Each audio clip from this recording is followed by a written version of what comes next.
Welcome to this edition of One More Thing. And one more thing, we've got Tarek Fattal from the LA Daily News here with us today. Aaron's out sick. James Escarcega is behind the camera. Right here. And look, there are a lot of things to talk about. One more thing, this is the week when the sit-out period ends. Players that have been sitting out the first half of the season, they become eligible for their teams. And look, I don't know what you have in your area, T, but we've got teams like Charter Oak is getting a few guys back. Muir's got a couple guys coming back. A couple guys back. El Monte has a lineman coming from La Mirada and a wide receiver from South El Monte.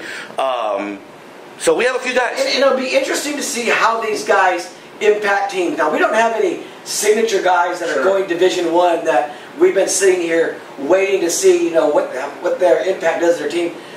But when you look at these teams, when you talk about Charter Oak, who's really struggled at 0-5, what will a couple transfers do for them? When you look at Muir, who struggled against Crescenta Valley in that Pacific League opening loss, what will adding a couple guys do for that team? I mean, that's what we find out this week.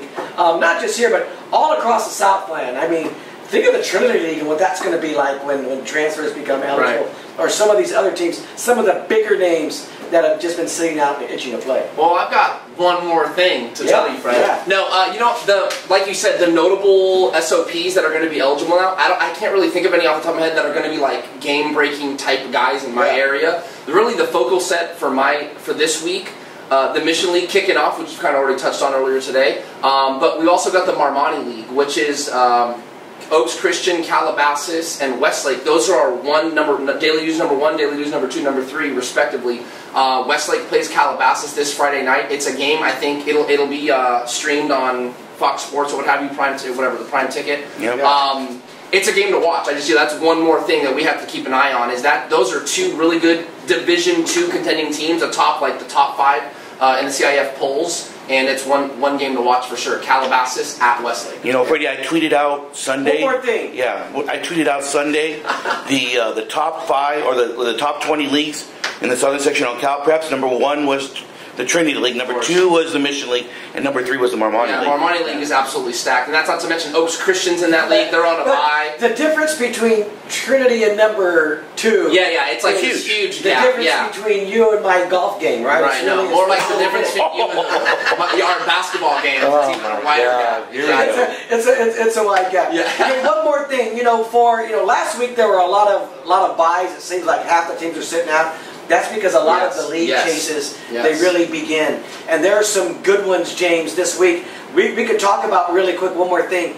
Some of these leagues are starting up and how we think they're going to unfold over the stretch of the next 5 weeks. One of the big ones in our area is obviously the Palomares. Yep. Because you've got Ayala, which is undefeated. Yep. You've got 3 teams at 4-1. Yep. And one of those teams is Bonita, who one of those were a forfeit, or they would be 5-0. All 5 of those teams have a winning record. And I can't think, 2 huge games right off the bat that are going to have league implications for the rest of the way are Glendora, 4-1 at Ayala, 5-0 on Friday, and Bonita, 4-1 at home at San Dimas High School against Colony, a team that's 3-2. But look, Colony just lost to Redlands East Valley. They've lost to Lucerna. That's a team that you can argue is good enough to win it. You go to the Hacienda League. Los Altos, I believe, is playing Diamond Ranch. Right. That is another game we have to keep an eye on because Charter Oak will play West Covina on Thursday night. We're sending John Sherrard out there. I think Charter Oak should be okay. You'd think they might be okay there. And, of course, South Hills, your number 1 team taking on. Well, and real quick, one more thing. You jumped right ahead of me. I was into the Palomares, so I'm going to tell you how it's all going to unfold, James. Please. Okay, so. Please. Glendora is the sleeper in there. That's the team I think is going to come. I agree with you. They play good defense. They beat Ayala on Friday. When you look at their resumes and what they've done, I think this is where they go. And they stamp themselves as the league favorite. I think that game, Bonita Colony, is going to be really interesting. Bonita hasn't lost a game on paper, but they've been in some close ones. I'm concerned with what it took to put away Covina last week. They had the game against San Dimas that they beat. Colony, I think they're just more established. When the Lucerna game went down to the wire, we know how good Lucerna is. Redlands East Valley, throw that game away because they would beat Bonita too. Yep. I like Colony to win that game, and I think when it's all said and done, I like Glendora 1, I like Ayala 2, I like Colony 3, And then we're going to have to ask ourselves, will Bonita, who is ranked number 2 in Division 10, will a 4th place finish get them into the Division 10 playoffs? That's going to be a difficult call at the end of the year. It certainly will be, for sure. One more thing to read. Well, I have one more thing. I want to take it easier now. 10. Yeah. I got to throw out one of my local teams, Simi Valley. They're number 10. Oh, that's right. We're just talking about that. Once again, people forget, I always mention this, the CIF polls, they're coaches' polls. Yeah. Simi Valley is a team that hasn't had any football history in like their whole program history. They got Jim Baker, who won the Division II championship with Oaks Christian last year. Yep. All kinds of turmoil in that program. Parents, administration, boom, he gets let go. He goes to Simi Valley, raises all kinds of money, new locker room, new weight room, new field, new helmets, new jerseys. That team's 4-2. Anyone relative to their Division 17, Division 18, they've blown out. The only 2 losses they have are to Division 3 teams, like Division 3 contending teams. So when it comes to Division 10, I know it's lower level, but be on the lookout for Simi Valley. It's a great story. That's really is. The reason coaches' polls are so difficult is because they're going over 13 divisions, and they're really only interested in... Well, they only know the teams around them. Yeah. Same with us. It'd be like us trying to do a poll for 13 divisions. It would be difficult when you get to... No doubt. But understanding everyone else... It's impossible. You would have to really do your homework. Sit down and spend a whole evening doing it. But Simi Valley, one more thing. Okay, so my other thing then, Tarek. Yeah. Since you're here, let's just talk about the LA City section real fast. Yeah. We got San Fernando. We got San Fernando. Yeah. And who else? Well, in my area, Birmingham is probably going to win the West Valley League. Okay. Like El Camino Real, Granada, so on and so forth. But San Fernando is the team that, it's kind of been an interesting thing that I've been reporting on all week. So they're one of those teams that scheduled for a city section team, all but I believe one game in their non-league conference were to southern section teams. Step-up games. Every single one. They got blown out by Notre Dame. They got blown out by Alamany. But then they go and they played Reseda, which is the Valley Mission League in their first week, and blew out a team that was 5-0. Yeah. You see what I'm saying? Yeah. So when it comes to city section, they are a cut above. So they'll probably be an open division contender. I could see them getting to the semifinals, possibly the finals, and playing a Narbonne, maybe giving them a good fight. I think Narbonne's a cut above, but San Fernando is the team to watch in the city section from my area. Let me go one more thing, and again, you started the Hacienda, you jumped ahead of me. That's okay. We start that this week. You mentioned the Los Altos Diamond Ranch game, James. That's a big game, and I do like Diamond Ranch in that one. But I don't want people to forget, here's where, we saw Monrovia last year in the Rio Honda League. They couldn't win a league game. They get back into, they couldn't win a league game because they played teams that were just so over their head that the teams in their league who were playing all of these little games, once they get there, those games paid off. Now, Charter Oak is a defending champion. Charter Oak was in the Division III semifinals last year. Now, granted, this isn't anywhere near the same Charter Oak, and they are 0-5. But look, all 5 of their opponents, James, have a winning record. You look at 3 of those games, they were in 3 of those games. Now they start off with West Covina on Friday, a game they're going to win. And what's interesting here is, if Charter Oak wins that game, and they are going to beat West Covina, they get Diamond Ranch the next week. And that becomes the game for me. If they can put it together and beat Diamond Ranch, remember this, Charter Oak and South Hills, who's everybody's favorite, meet in Week 10. Oh, yeah. That would be at the game district. of all games. Now look, I would still pick South Hills to win that game in a landslide because I think they're that much better, despite the rivalry, despite the bad blood between the 2 teams. But what a treat that would be for that game to go in to a Week 10. And I think it's possible. So a league that converges both of our coverage areas is the Pacific League. Freddie, that's a huge win by Arcadia Friday night. Oh yeah, I mean, Arcadia, Crescenta Valley, that's going to be the game for the league. How good is Crescenta Valley right now?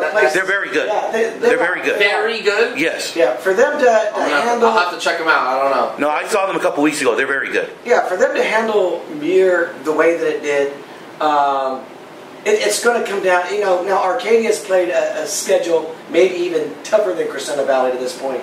They've lost a couple of games. They lost one to a team in your neck of the woods against Hart. Hart, yep. Yeah, Foothill League, always tough. And they lost to Cathedral. Those are a couple of Arcadia's big losses. Yeah. So it's going to come down to that. But don't discount Muir for the reasons you said. They're going to get a couple guys back. Yep. Muir still has to play Arcadia. So this is a play. If Arcadia can later down the line somehow beat Crescenta Valley, then Muir beats Arcadia, it could throw this whole league into a frenzy. But I really think it's going to be Arcadia, Crescenta Valley. When do they play? Is that Week 9? Week 9, yeah. So there's a chance. Muir's going to get a crack at Arcadia before then. So yeah. I've got one more thing. Yeah, go ahead, man. What's up?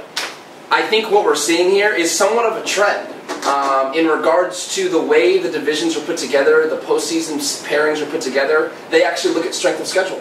yeah. And I think that's where you're seeing these teams schedule these non-league games, Yeah. right? And then they, like you're talking about Charter Oak, right? Yeah. It's still going to be they're going to contend in their league, right? But they're I on think 5. they Is that are. what that's what you're saying, yeah, right? Yeah. So I and think they they're played gonna some. be okay. I mean, they played Alamany and they got blown out. That was their good Michelin league team. And that was their only blowout loss. Like I said, those other 4 games that they lost, Step-up games. they were, Well, compared to the team they are right now. They lost a couple games that got away from them in the 4th quarter. When sometimes a team stretches out a little bit. You're trying to make something happen to them. Right. The game gets away from you. Right. They've been in 4 of those losses. I just think they've got so much pride that they've been itching for league to start. When you start 0-5 and you haven't had a losing record like Charter Oak in probably 30 years. Yeah. You have a bye week. You're waiting for league. You're throwing everything out. Not to mention, when you get to league, now you're dealing with coaches and players that you know. It's like there's more familiarity. And well, one more thing, Valley Vista League, because this is another one that starts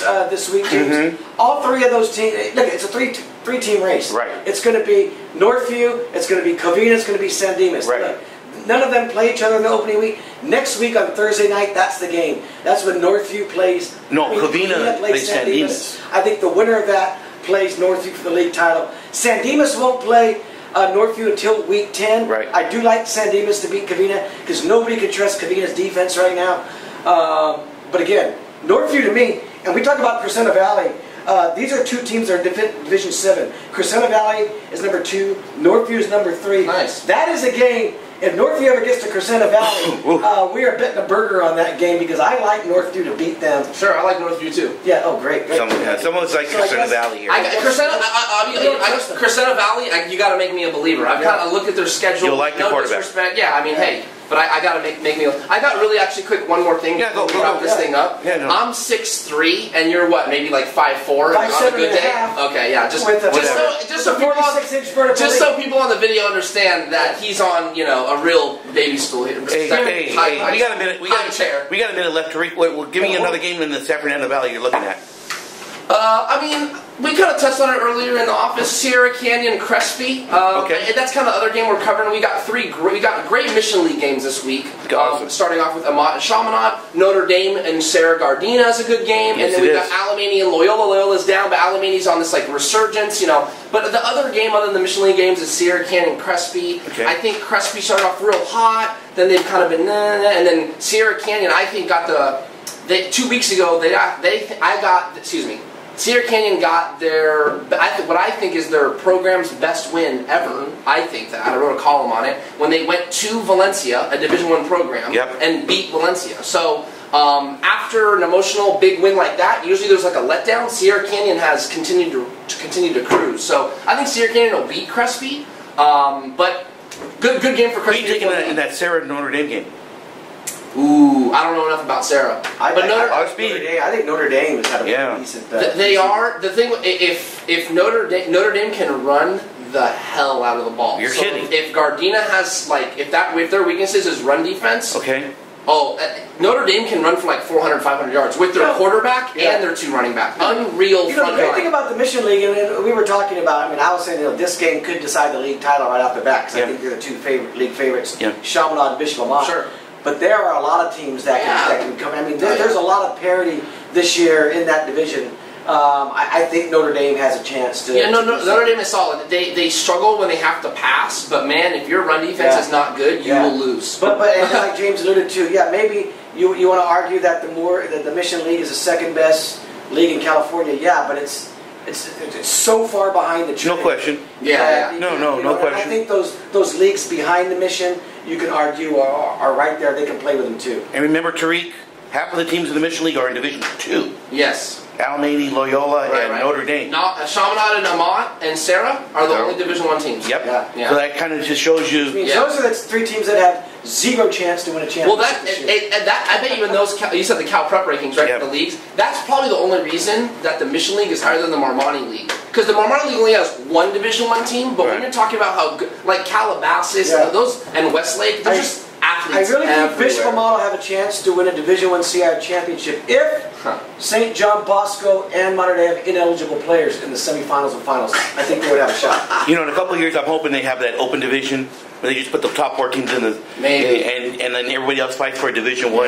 Yeah. Tariq, where can we find you on Twitter, my friend? Oh, at Tarek Fattal. T-A-R-E-K. I corrected you, Tariq, and he said Tarek. Tarek. My bad. Yeah. I've gotten a lot worse, so don't worry. Okay, so you got him, and you're writing every day for the Daily News. DailyNews.com, baby. And man, if you want to come down the freeway anytime and join us, you have an open invitation. Now Friday, I'm going to be at Bonita Colony at San Dimas High School, and Steve Ramirez is going to be at Ayala versus Glendora. So we're going to have those biggies in the Palomares League covered. And like James said, John Hanel is going to be at that big game over there at Los Altos, where they are taking on Diamond Ranch. And I'm heading over to. That's what happens when you forget for a second. Yeah. You got and then I get to, and I'm going down to the San Fernando Valley for Chaminade and Bishop Amat. So can't wait. West Hills for that. 4 major games on the blue field, baby. Yeah, baby. We're starting league. League is heating up. Week 6. We're almost into October.